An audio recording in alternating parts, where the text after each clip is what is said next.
మొదట మనం నులిపురుగులంటే ఏంటి, అవి ఏ విధంగా పిల్లల పేగుల్లోకి ప్రవేశిస్తాయో తెలుసుకుందాం. నులిపురుగులు తీసుకునే ఆహారంతో పాటు పేగుల్లోకి ప్రవేశించి రక్తంలోకి చేరాల్సిన పోషకాలను అవి పీల్చుకోవడంతో చిన్నారులు రోగాల పాలవుతారు. పిల్లల్లో సాధారణంగా 3 రకాల నులిపురుగులు కనబడతాయి: ఏలికపాములు, నులిపురుగులు, కొంకి పురుగులు. ఈ నులిపురుగులు పరిసరాలను పరిశుభ్రంగా ఉంచుకోకపోవడం వల్ల, బహిరంగ మల విసర్జన చేయటం వల్ల వేగంగా అభివృద్ధి చెందుతాయి.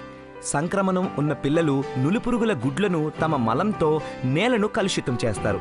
ఈ గుడ్లు నేలలో లార్వాలుగా వృద్ధి చెందుతాయి. మిగతా పిల్లలు ఈ గుడ్లను ఆహారం ద్వారా, లేదంటే మురికి చేతుల ద్వారా, లేదా లార్వా చర్మం లోపలికి చొచ్చుకుపోవడం ద్వారా నులిపురుగుల సంక్రమణకు గురవుతారు. నులిపురుగులు సంక్రమించిన పిల్లల్లో గుడ్లు, లార్వాలు క్రిములుగా అభివృద్ధి చెందుతాయి. ఈ నులిపురుగులు తిరిగి గుడ్లను ఉత్పత్తి చేస్తాయి. ఇప్పుడు మనం తెలుసుకుందాం, నులిపురుగుల సంక్రమణ పిల్లల ఆరోగ్యంపై ప్రభావం ఎలా చూపుతుందో మనం ఒక్కసారి చూసి తెలుసుకుందాం. నులిపురుగుల సంక్రమణ వల్ల పిల్లలు తరచుగా అనారోగ్యం పాలవుతారు. చదువు పట్ల ఆసక్తి తగ్గుతుంది. ఈ అనారోగ్యం వల్ల స్కూల్కి, అలాగే అంగన్వాడీ సెంటర్లకు హాజరు కాలేకపోతారు. పిల్లల్లో నులిపురుగుల నిర్మూలన చాలా సులువైనది మరియు సురక్షితమైనది. ఈ నులిపురుగుల నిర్మూలన వలన పిల్లల్లో రక్తహీనతను నియంత్రించటం, పోషకాల గ్రాహ్యతను పెంచటం, చదువు పట్ల ఏకాగ్రతను, నేర్చుకోగల సామర్థ్యాన్ని పెంచటం, పాఠశాల, అంగన్వాడీ సెంటర్లలో హాజరేటును పెంచటంలో దోహదపడుతుంది. సమాజంలో నులిపురుగుల సంక్రమణ వ్యాప్తిని తగ్గించి నులిపురుగులను నిర్మూలిస్తుంది. జాతీయ నులిపురుగుల నిర్మూలన దినాన పిల్లలందరికీ ఆల్బెండజోల్ 400 మిల్లీగ్రాములు మాత్ర అంగన్వాడీ స్కూళ్లలో ఉచితంగా ఇవ్వడం జరుగుతుంది. ఆల్బెండజోల్ మాత్ర నులిపురుగుల సంక్రమణను నియంత్రించడంలో సహాయపడుతుంది. 1 నుండి 5 సంవత్సరాల లోపు పిల్లలకి మరియు పాఠశాలలకు వెళ్లని పిల్లలకు అంగన్వాడీ కేంద్రాలలో అంగన్వాడీ కార్యకర్తలచే ఈ మాత్ర వేయబడుతుంది. 6 నుండి 19 సంవత్సరాల లోపు పిల్లలందరికీ సంబంధిత టీచర్ ద్వారా స్కూల్లో వేయడం జరుగుతుంది.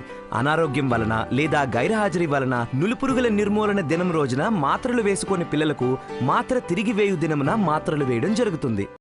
పిల్లల్లో నులిపురుగుల నిర్మూలన చాలా సులువైనది మరియు సురక్షితమైనది. ఈ నులిపురుగుల నిర్మూలన వలన పిల్లల్లో రక్తహీనతను నియంత్రించటం, పోషకాల గ్రాహ్యతను పెంచటం, చదువు పట్ల ఏకాగ్రతను, నేర్చుకోగల సామర్థ్యాన్ని పెంచటం, పాఠశాల, అంగన్వాడీ సెంటర్లలో హాజరేటును పెంచటంలో దోహదపడుతుంది. సమాజంలో నులిపురుగుల సంక్రమణ వ్యాప్తిని తగ్గించి నులిపురుగులను నిర్మూలిస్తుంది.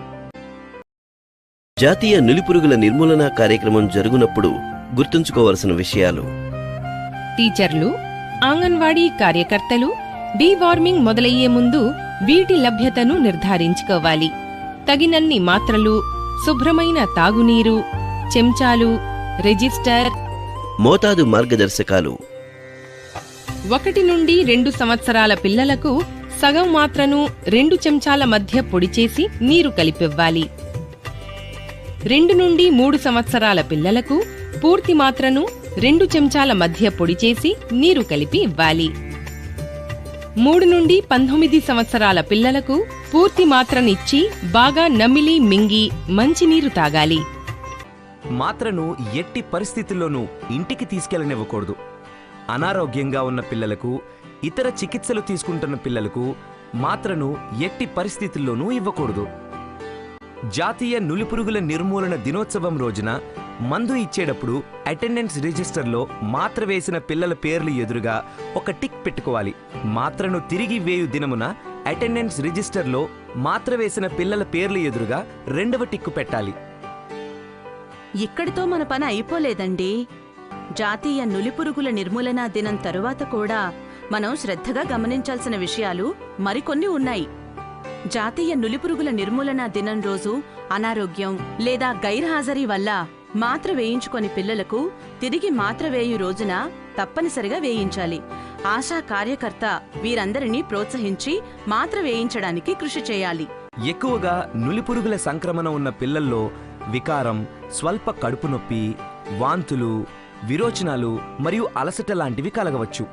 ఏదైనా చిన్న చిన్న ఇబ్బందులు వచ్చినా అవి తాత్కాలికమే. పాఠశాల అంగన్వాడీ కేంద్రం వద్ద వీటిని సులభంగా ఎదుర్కొనవచ్చు. ఏదైనా ప్రతికూల ఘటన ఎదురైనప్పుడు కంగారు పడకుండా ప్రతికూల ఘటనకు పాటించాల్సిన విధానాన్ని ఆచరించండి. పిల్లలకు బహిరంగ ప్రదేశాలలో నీడలో పడుకోబెట్టి తాగటానికి నీటినివ్వాలి. ఆల్బెండజోల్ మాత్ర అనేది సులభంగా నమలగల మాత్ర. ఒకవేళ పిల్లల గొంతుల్లో మాత్ర ఇరుక్కుపోతే పిల్లలను మీ ఒడిలో బోర్లా పడుకోబెట్టుకొని మాత్ర వెలుపలికి వచ్చేంత వరకు వీపుపై తట్టండి. ఒకవేళ పిల్లలు ఇంకా కోలుకోకపోతే సమీపంలో ఉన్న ఆరోగ్య కేంద్రాన్ని లేదా 108ని సంప్రదించండి. పురుగు రహిత ఆంధ్రప్రదేశ్, ఆరోగ్యవంతమైన ఆంధ్రప్రదేశ్.